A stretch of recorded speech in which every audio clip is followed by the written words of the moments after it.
Recommended banget buat kalian-kalian yang mau tahu tentang gimana sih kerja di media, ngerasain jadi istilahnya kayak anak PR semi-semi broadcast gitu loh. Itu bisa banget di media kalau kalian mau tahu gimana.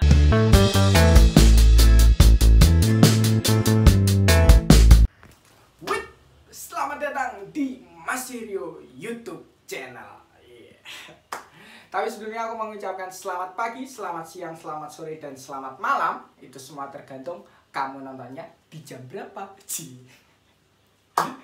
Nah, kali ini kita akan memasuki pada segmen cerita magang. Tareng tang tang tang. Cerita magang. Nah, tapi sebelum kita masuk ke cerita magang, omong-omong dulu nih buat teman-temanku semua, buat netizen-netizenku tersayang, untuk jangan lupa selalu like, comment, share, subscribe, and nyawer. Hah? Mas, kok nyawer? Nyawer? What is nyawer? Tenang guys, tenang.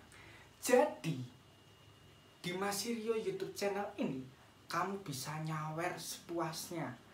Jadi di setiap video yang ada di Masirio itu akan ada QR code. Wah, QR code.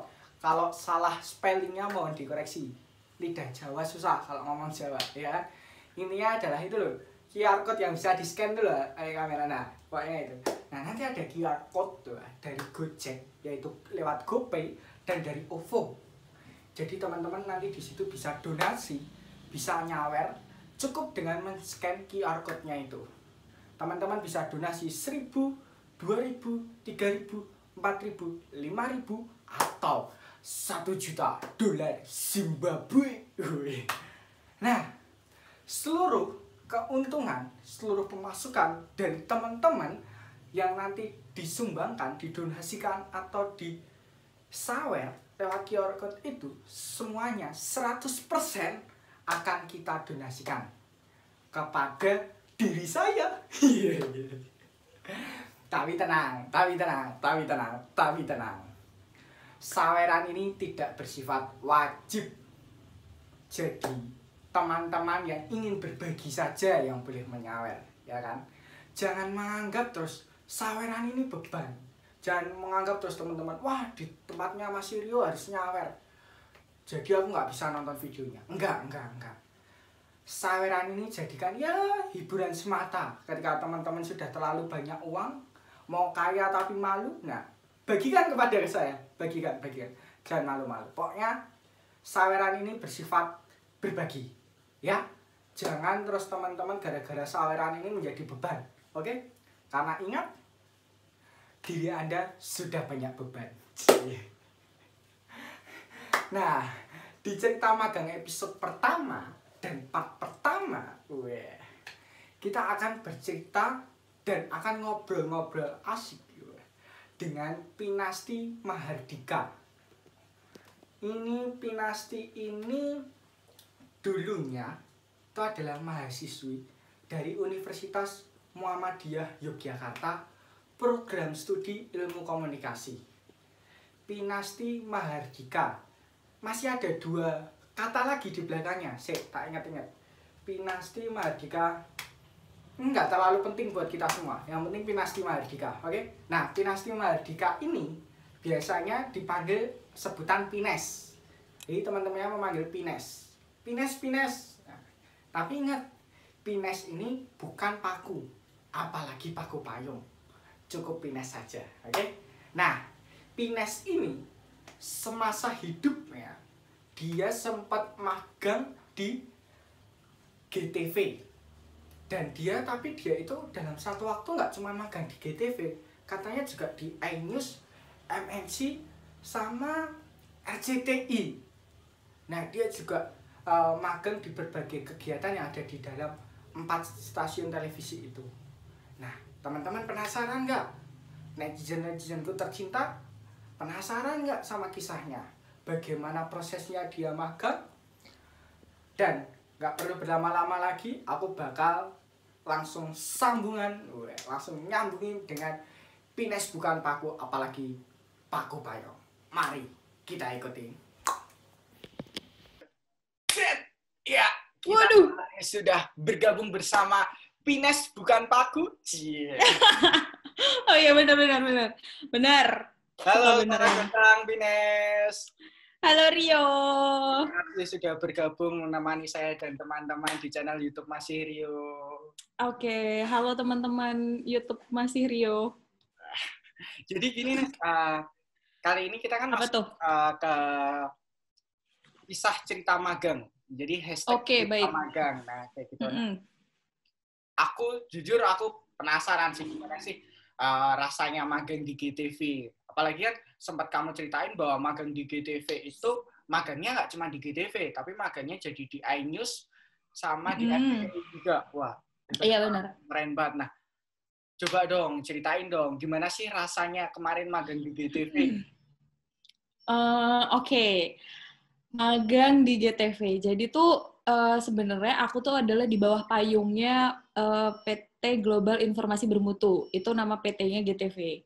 Terus karena MNC Media itu memulai untuk yang namanya integrasi, jadi corporate secretary-nya tuh dijadiin satu. BTW aku tuh lagi di Departemen Corporate Secretary. Di situ itu tuh ada government relations, external relation, CSR, internal relations, sama bagian admin. Kenapa kok bagian admin ini aku sebut juga? Karena aku juga sempat ngerasain gimana sih rasanya jadi adminnya corporate secretary gitu. Nah, sorry nih, aku potong nih. Kalau Apa tuh? kamu ini fokus ke corporate secretary-nya, aduh, libet, mohon maaf ya, netizen. Karena kalau bahasa Inggris, susah nih, lidah Jawa. Oh, gini, diikat aja. Korsek ya, singkatannya ya? Benar, Ya, iya. korsek. Kamu ini ke korseknya atau fokus ke kayak tadi sih kan tadi ada CSR-nya, adminnya, dan lain-lain. Atau kamu menangani semuanya itu? Jadi, eksternal, internal, dan admin itu tadi itu adalah divisi-divisi yang ada di Korsek gitu. Terus aku itu magang masuk di divisi government relation gitu. Jadi aku tuh di government relation itu tuh kayak nanganin tentang gimana sih kita itu kayak komunikasi yang baik sama KPI, Kominfo, terkait perizinan sama biasanya tentang tayangan ya. Karena kan KPI itu kadang suka ini kasih peringatan atau teguran sama tayangan-tayangan yang kira-kira itu tuh tidak sesuai dengan aturan KPI. Kalau untuk di Kominfo sendiri, biasanya itu kalau di Kominfo itu setiap biasanya tuh kan RCTI, GTV, MNC TV, iNews, itu tuh mereka tuh kayak punya cabang gitu di setiap kota. Nah, itu tuh biasanya ke Kominfo itu tuh untuk ngurus perizinan gitu, perizinan mereka, misalnya kayak wilayah siar, kayak gitu-gitu loh. Transmitternya juga kayak gitu. Jadi itu tuh kayak ada aktanya gitu, perjanjian, dan itu tuh biasanya di follow up setiap tahunnya dan setiap 5 tahun sekali ke Kominfo untuk diperpanjang kayak gitu. Itu tapi kamu ngurusinnya yang GTV doang atau sama yang lainnya juga? Kalau untuk government relation itu aku khusus untuk yang GTV aja. GTV. Gitu. Minta tolong dong diceritain dari awal Apa tuh? kamu masuk sampai kamu selesai apa aja sih yang kamu kerjain gitu.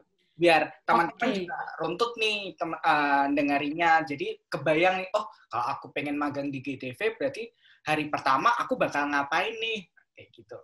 Gitu.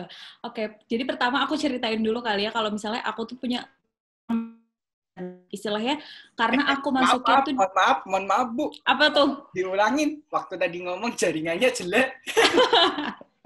Jadi pas aku pertama masuk di MNC itu tuh kan aku masuknya itu lewat net pakai ini sih pakai kenalan gitu loh. Jadi aku kayak punya kenalan gitu. Ada ya jadi apa sih namanya kebetulan tuh nggak, kalau dibilang orang dalam juga bukan, karena aku nggak kenal sama sekali sama orang sana. Jadi kebetulan itu aku kayak tanya-tanya aja linknya lewat apa nih, linknya lewat apa gitu. Cuman memang aku nggak apply lewat website atau lewat apply surat atau ngirim surat kayak gitu, enggak, karena biasanya kalau MNC itu nggak tiba-tiba buka lowongan untuk magang gitu loh. Jadi aku sukanya nanya-nanya aja, nanya-nanya, maksudnya nanya ini kira-kira dibutuhin atau enggak. Nah, kebetulan aku tuh langsung dikasih link si mentor aku ini, yang akan menjadi mentor aku waktu itu. Aku langsung tanya-tanya, kira-kira aku kayak gimana dan sebagainya. Ternyata dia memilih aku untuk kamu sama aku aja ya nanti di government relations, bilangnya. Oke, siap mas, kayak gitu. Jadi aku masuk itu pertama kali tugas yang aku kerjakan itu adalah di bagian government relations. Lalu tugas pertama aku waktu itu tuh adalah karena biasanya itu setiap setahun sekali itu ada namanya KPID Award. KPI itu kan punya ada di beberapa daerah, dan wilayah siar dari GTV itu kan juga ada di beberapa daerah kayak Jogja, terus itu Bandung di Jawa Barat, terus itu ada di Jawa Timur juga, di Nusa Tenggara. Nah, jadi setiap tahun itu ada yang namanya KPID Awards. Nah, sebelum KPID Awards, aku tuh harus ngecek semua video yang masuk di nominasi KPID Awards.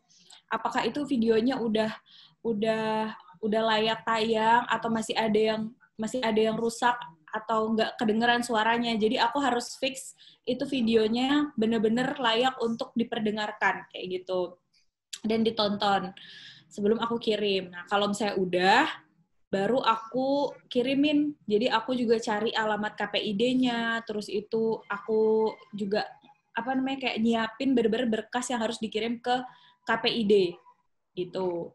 Nah, yang kedua, tugas aku di government relations itu waktu itu adalah scheduling. Jadi waktu itu aku bantuin programmingnya GTV. Kebetulan itu karena juga termasuk di wilayah siar, jadi aku bantuin juga untuk ngepasin jadwal. Jadi mereka itu kayak udah punya jadwal paten nih, terus ada jadwal baru. Nah, aku harus nyocokin jamnya, kira-kira jamnya tabrakan atau enggak, terus itu kosong berapa lama. Biasanya kalau di daerah itu, setahu aku nggak boleh ada tayangan yang kosong lebih dari 2 jam.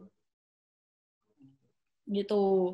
Jadi aku harus nge-fix itu gitu loh, misalnya, oh ini tuh udah 2 jam atau belum, habis itu misalnya selesainya sampai jam berapa, kayak gitu. Biasanya setiap wilayah itu punya waktu yang beda sih, gitu. Kayak di Bali itu misalnya kayak, saya ingat aku kalau misalnya di Bali itu, kalau nggak salah selesainya jam 9 atau jam 11 malam gitu tayangannya. Habis itu udah nggak ada tayangan, nanti dimulai lagi dari jam 5, kayak gitu.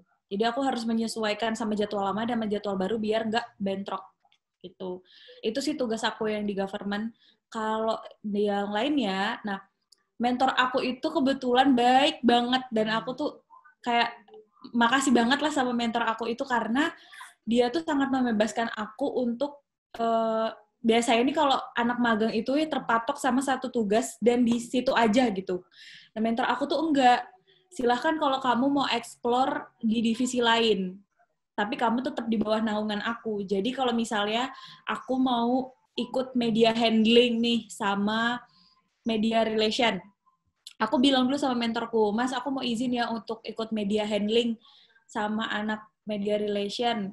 Biasanya adalah waktu itu aku media handling di acara itu Indonesian Idol. Indonesian Idol ini yang cilik, Indonesian Idol cilik, aku lupain namanya apa. Sumpah itu udah tahun yang lalu, jadi aku lupa banget namanya apa. Pokoknya waktu itu lagi di 2018 itu ada pokoknya Indonesian Idol yang anak-anak waktu itu, Indonesian Idol Junior. Nah, aku ingat Indonesian Idol Junior. Aku waktu itu media handling di situ. Jadi aku kayak nge-handle teman-teman wartawan, terus tuh ngasih tempat buat teman-teman wartawan. Habis itu kayak ngasih tahu kalau misalnya jalurnya kalau mau wawancarai ini tuh lewat mana. Itu nanti kita menyiapkan atau nge-treat teman-teman wartawan itu seperti apa kayak gitu. Itu di media handling. Waktu itu ada Indonesian Idol Junior, ada The Voice Kids Indonesia waktu itu. Habis itu aku ikut juga media handling di Indonesian Movie Award, waktu itu Indonesian Television Award, sama waktu itu di KPI Award juga, di KPI Pusat Award, waktu itu aku juga ngebantuin di media handling. Dan itu nggak lepas dari mentor aku. Jadi tetap dipantau sama mentor aku. Walaupun aku ikut mentor yang lain gitu loh. Jadi tetap ada di bawah mentor aku gitu. Terus aku juga pernah ikut, apa tuh? Sorry ya, berarti waktu media handling udah nggak di GTV ya? Udah di RCTI? Nah iya, jadi waktu media handling itu. Bisa Nah, keluar kayak gitu. Nah, karena ini tuh namanya adalah Korsek integrasi, jadi kita tuh jadi bebas gitu loh. Maksudnya mentor aku pun nggak apa-apa kalau misalnya kamu mau ikut media handling di RCTI gitu. Sok atuh, karena itu tuh bener-bener masih satu ruangan dan karena masih bener-bener disatuin gitu loh. Misalnya nggak dipisah-pisah. Tapi walaupun misalnya setiap orang itu punya job desk ya, misalnya kayak ada dua orang untuk RCTI, 2 orang untuk MNC, 2 orang untuk DTV, dan 2 orang untuk iNews. Habis itu, nah aku baru bebas untuk mentor aku tuh ngebebasin aku untuk, udah boleh kamu terserah mau ikut kemana, mau ikut media handling di RCTI, mau ikut media handling di DTV, atau mau ikut media handling di MNC kayak gitu. Berarti kamu kamu ke media handlingnya yang acara-acara tadi itu atas inisiatif kamu sendiri ya? Bukan karena kamu disuruh atau gimana? Iya, inisiatif. Karena, namanya, seru. Kayak misalnya gimana ya, sayang banget kalau misalnya nggak memanfaatkan itu selagi bisa. Dan untungnya tuh mentor aku, kamu kalau nggak ada kerjaan, boleh lo ikut lihat live di sana, atau bantuin media handling, kayak gitu-gitu. Jadi, mentor aku tuh ngebebasin banget. Dan untungnya mentor yang lain, misalnya mentor yang di media relation, itu sangat welcome banget lah. Siapa juga yang misalnya kayak, press conference atau pas lagi media handling itu kan pasti riuh banget. Karena nggak cuma 1-2 wartawan yang datang. Dan belum tentu yang mau diwawancarain itu mau. Jadinya tuh pasti riuh banget. Jadi mereka tetap welcome banget untuk, hayu, kalau mau bantuin aku, hayu. Kalau misalnya cuma mau lihat pun nggak. Tapi tetap sih, kalau misalnya ini pasti ada yang dikerjain. Jadi nggak gabut gitu loh. Total magang berapa lama sih, Nes? Total magang waktu itu aku kurang lebih 3 bulan. Ngajuinnya dari kampus 3 bulan. Tapi aku tambahin sebulan.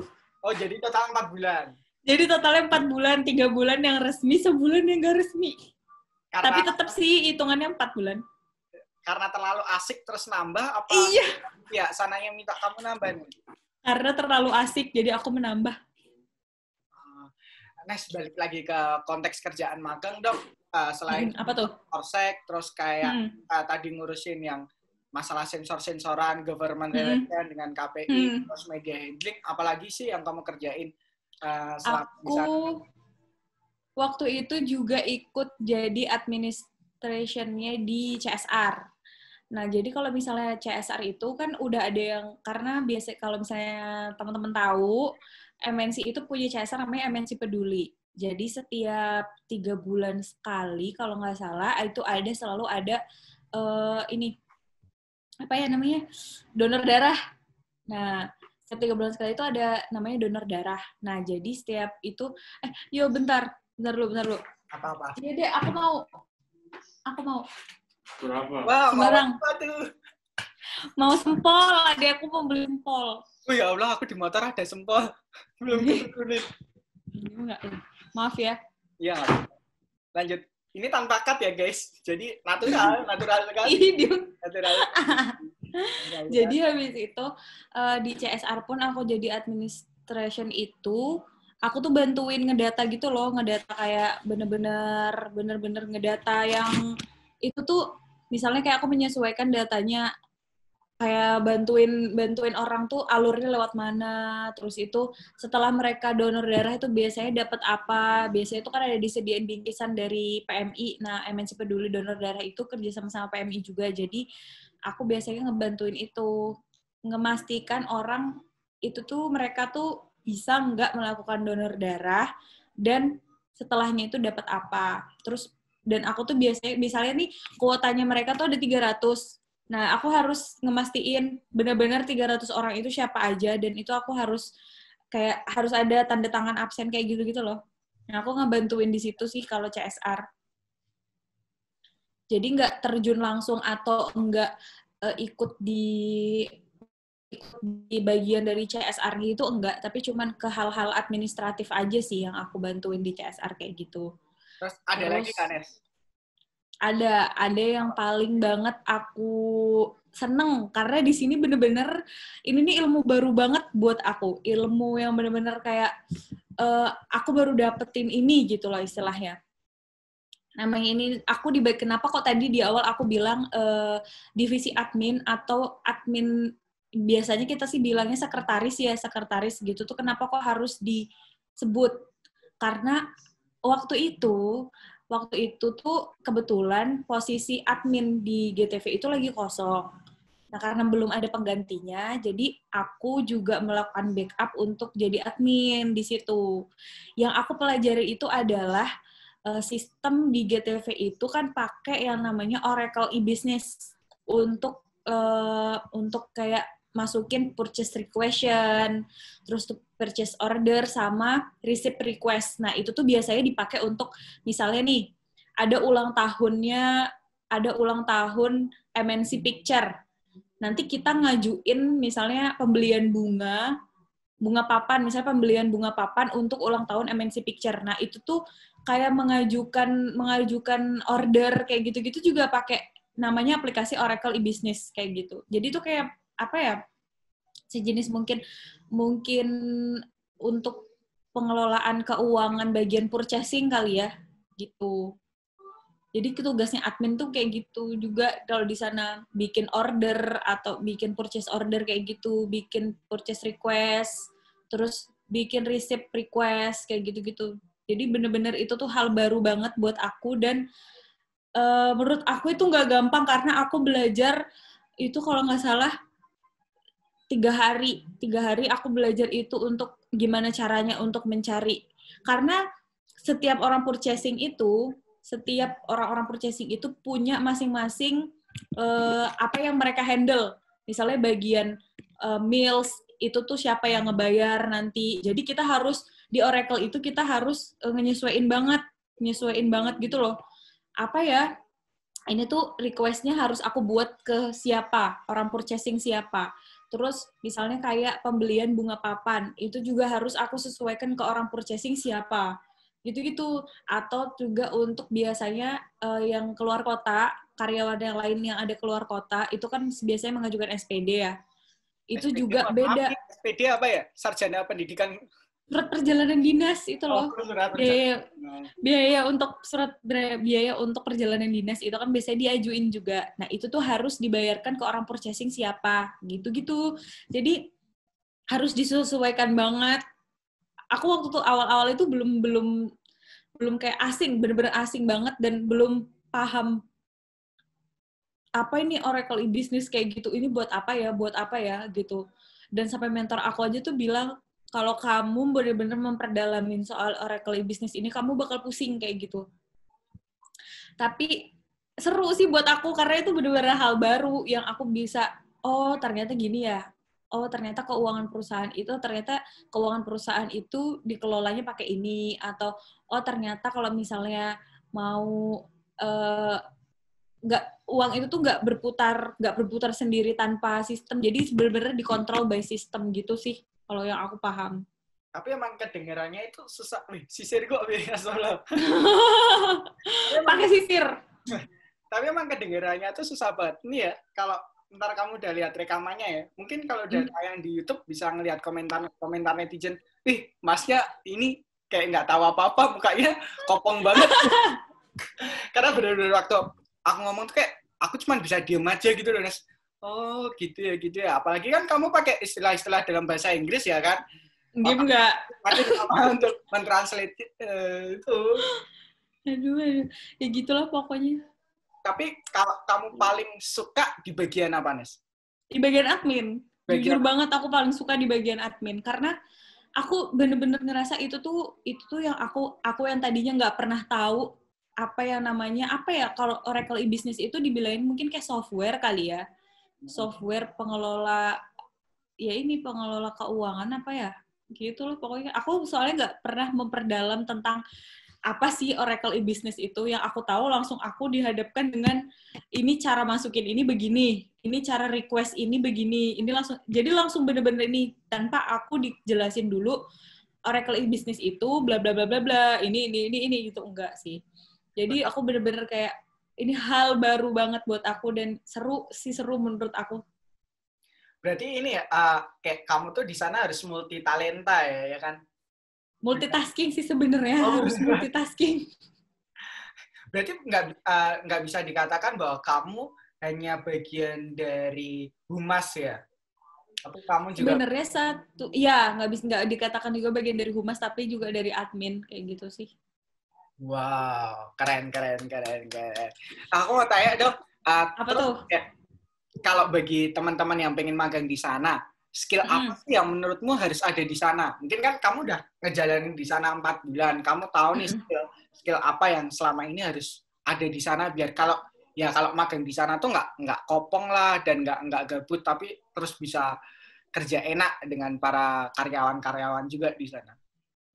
Jadi kalau misalnya yang apa ya, skill yang mendasar banget ya paling kalian harus bisa Microsoft sih, mengoperasikan Microsoft itu bagaimana, Word, Excel itu tuh harus bisa. Terus itu kalau ini based on pengalaman aku banget ya, yang aku ini banget gitu.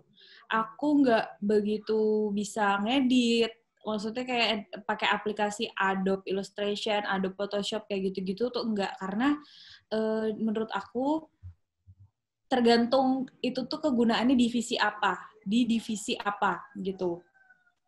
Dan kayaknya sih untuk mereka itu untuk di sana itu nggak begitu menuntut kita untuk mendesain itu tuh enggak. Jadi paling di soft skill aja sih yang kamu tuh harus jadi fast learner, yang harus bisa cepet belajar, harus bisa uh, menerima masukan kayak gitu-gitu loh. Yang bener-bener aku tuh awalnya banget masuk di situ tuh takut, karena bener-bener takut aku tuh nggak bisa ngapa-ngapain. Aku tuh takut banget nggak bisa disuruh ngapain gitu, terus aku nggak bisa gitu. Tapi ternyata nggak semenakutkan itu, karena namanya anak magang itu tuh pasti amat sangat dimaklumi banget, karena kita tuh magang itu pun tujuan kita adalah mencari ilmu kan, menambah ilmu dan mencari tahu apa yang belum kita bisa. Jadi nggak usah takut kalau misalnya nggak punya skill, yang misalnya nggak punya skill ngedit, nggak punya skill ini, tapi kalian juga harus percaya diri dan bisa untuk punya skill-skill mendasar kayak Microsoft gitu. Terus penguatan soft skill juga sih, kalian juga harus mau tahu gitu, mencari tahu. Misalnya apa ya kok ini kayak gini gimana ya kayak gitu-gitu. Terus tuh cepat menangkap sesuatu ya, misalnya pun nggak disuruh kalian mencari tahu aja, oh kira-kira kalau misalnya kayak tadi Oracle e-business itu buat apa ya kayak gitu-gitu. Oh Oracle e-business itu fungsinya buat apa ya, buat terus cari tahu istilah-istilah tentang kayak oh di Oracle e-business itu ada namanya purchase request, itu tuh apa ya, purchase order itu tuh apa ya, untuk apa kayak gitu-gitu. Jadi intinya mau belajar aja sih dan mau tahu gitu.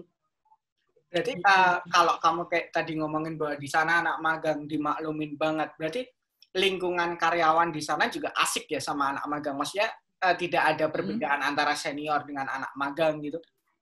Asik banget sih kalau aku ngerasanya, ya asik banget, bener-bener kayak temen gitu loh. Cuman ya bedanya adalah mereka lebih senior dan lebih punya pengetahuan lebih banyak tentang apa yang mereka kerjakan ketimbang aku yang anak magang nih gitu. Jadi aku bener-bener kayak istilahnya kayak berguru banget lah sama mereka gitu loh. Intinya kayak bener-bener mau tahu banget apa yang mereka kerjain gitu.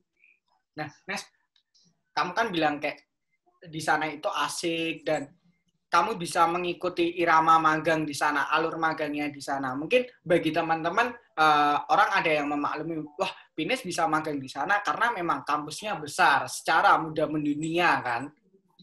Nah, mungkin nih kalau dari teman-teman yang kampusnya tidak sebesar kampusmu, bisa diceritakan nggak sih seberapa pengaruhnya pendidikan di kampusmu sampai nanti yang berguna juga di magangmu? Karena kan sebagian besar teori itu kan tidak sejalan lurus dengan prakteknya. Banyak nih hal-hal yang tidak bisa diterapkan, teori tidak bisa diterapkan, dan bahkan bisa jadi ilmu-ilmu di kampus itu tidak bisa dibawa ke dalam ilmu magangmu. Kalau yang kamu terapin sendiri, itu gimana?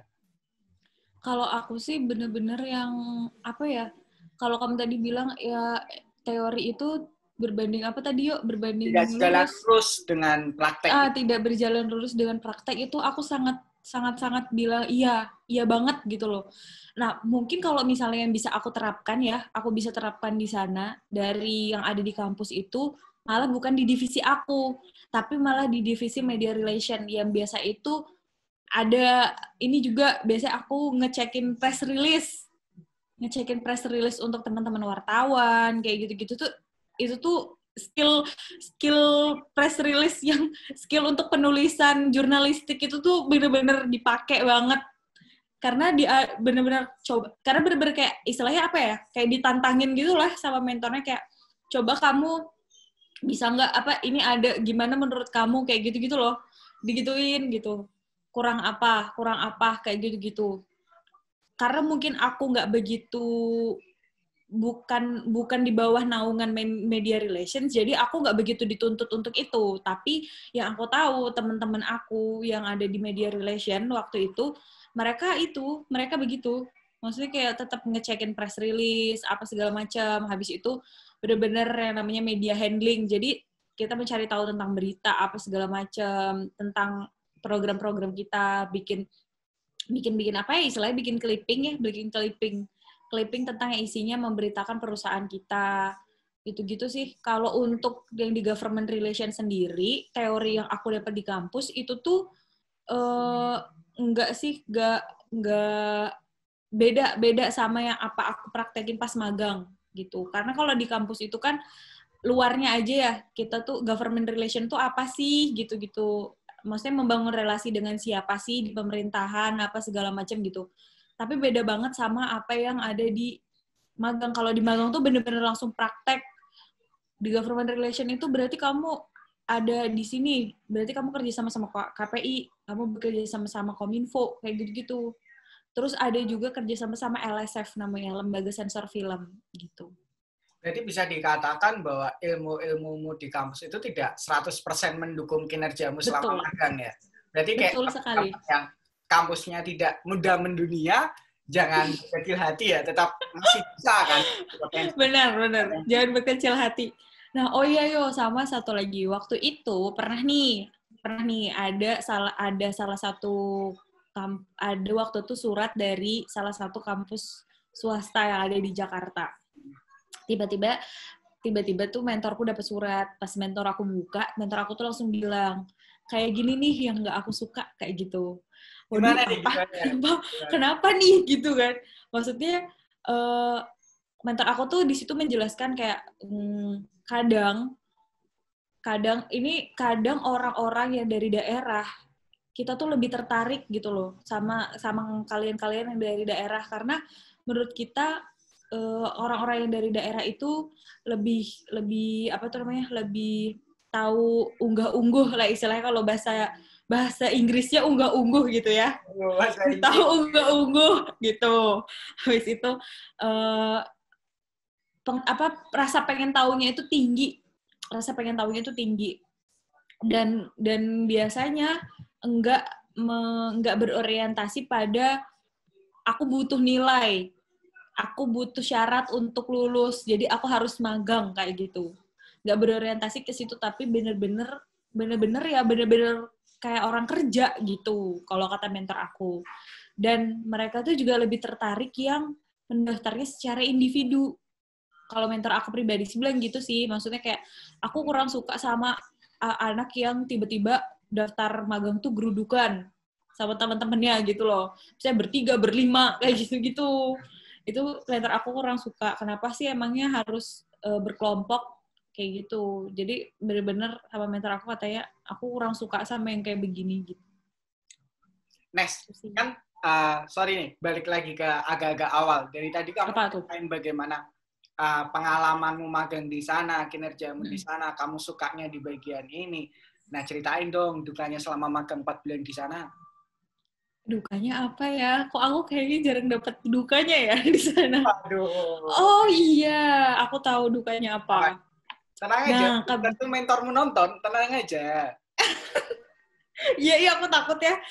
Mentor, kalau jadi ngomongin mentor aku kan ini.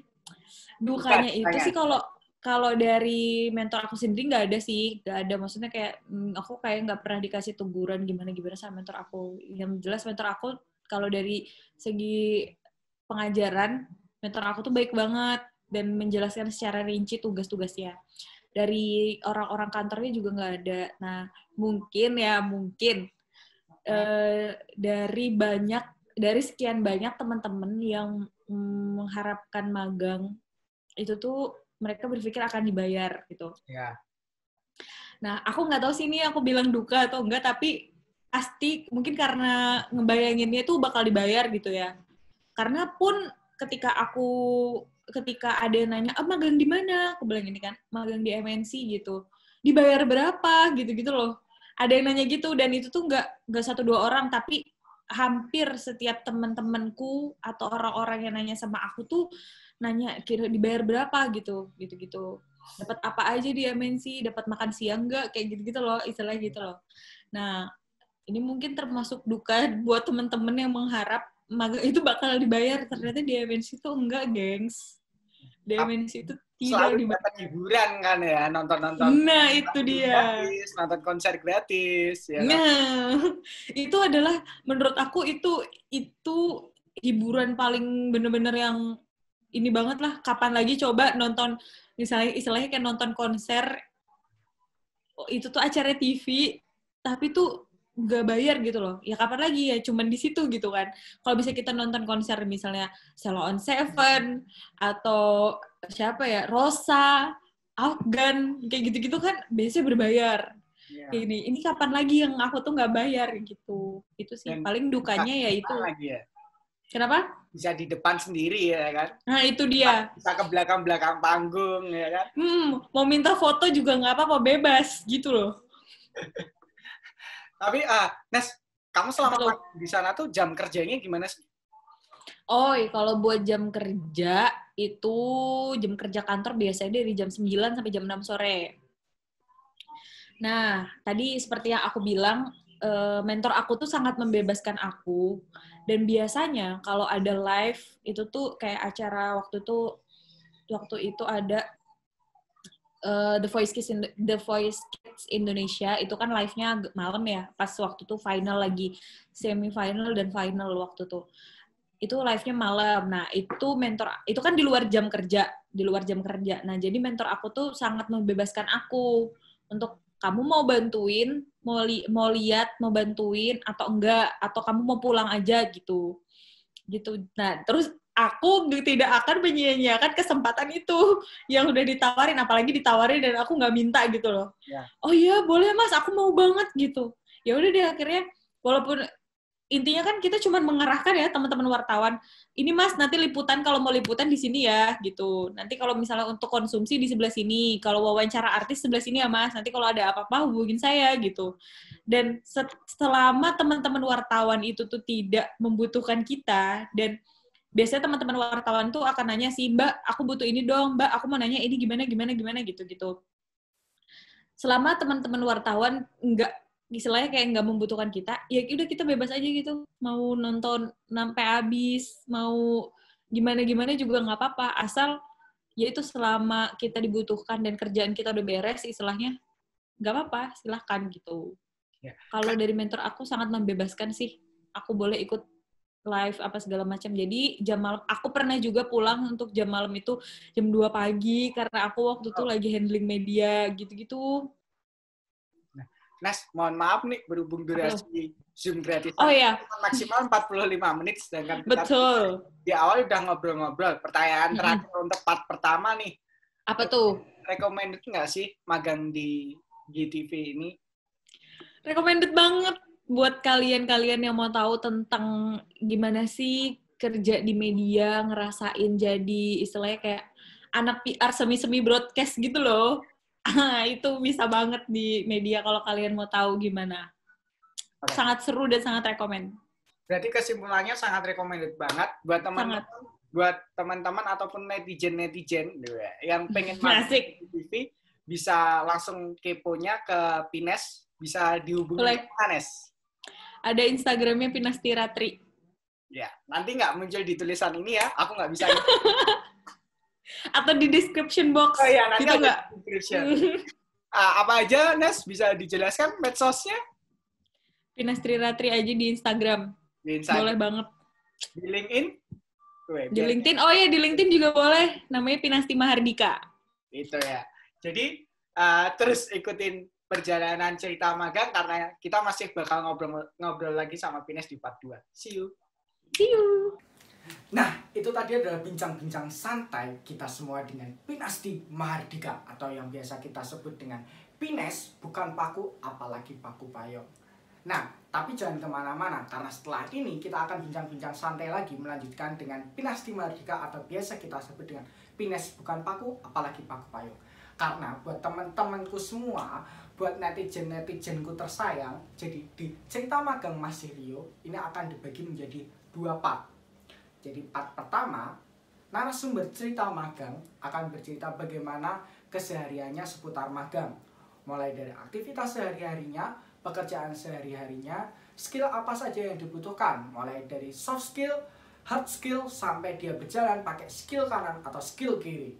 Nah yang ketiga, narasumber akan bercerita bagaimana tips ketika kamu ingin magang di tempat itu. Termasuk narasumber juga akan bercerita bagaimana atau siapa orang dalam yang akan membantumu untuk magang di tempat itu. Nah, itu part pertama. Seperti yang tadi sudah dijelaskan oleh Pinasti Mahardika atau biasa kita sebut dengan Pines, bukan paku, apalagi paku payung. Nah, penasaran dengan part kedua? Tak ambekan.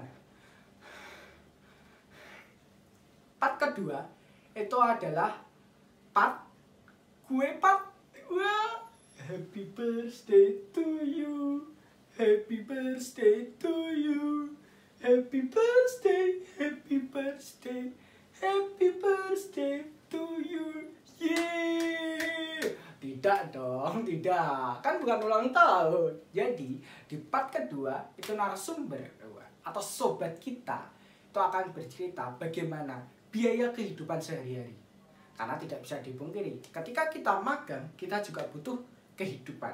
Kita butuh tempat tinggal, butuh transportasi, butuh makan sehari-hari, dan butuh hiburan.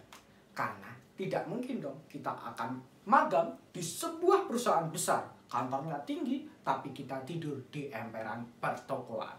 Jadi terus ikuti karena Mbak Pinasti Mahardika atau biasa kita sebut dengan Pines bukan paku atau bukan paku payung itu akan bercerita selanjutnya di part kedua soal biaya kehidupan selama magang di GTV.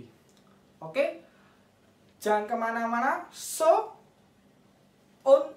Itu Mbak Miji. Kayak buat teman-temanku semua, buat netizen-netizenku tercinta, jangan kemana-mana untuk selalu ikuti terus Mas Rio YouTube channel. Habis ini kita akan berbincang-bincang lanjut dengan Pinasti Mahardika atau biasa kita sebut dengan Pines bukan paku, apalagi paku payung. Jadi jangan kemana-mana, tetap like, comment, share, subscribe, and nyawer. Dan ini dia QR code-nya. Nyumbang, nyumbang, nyumbang.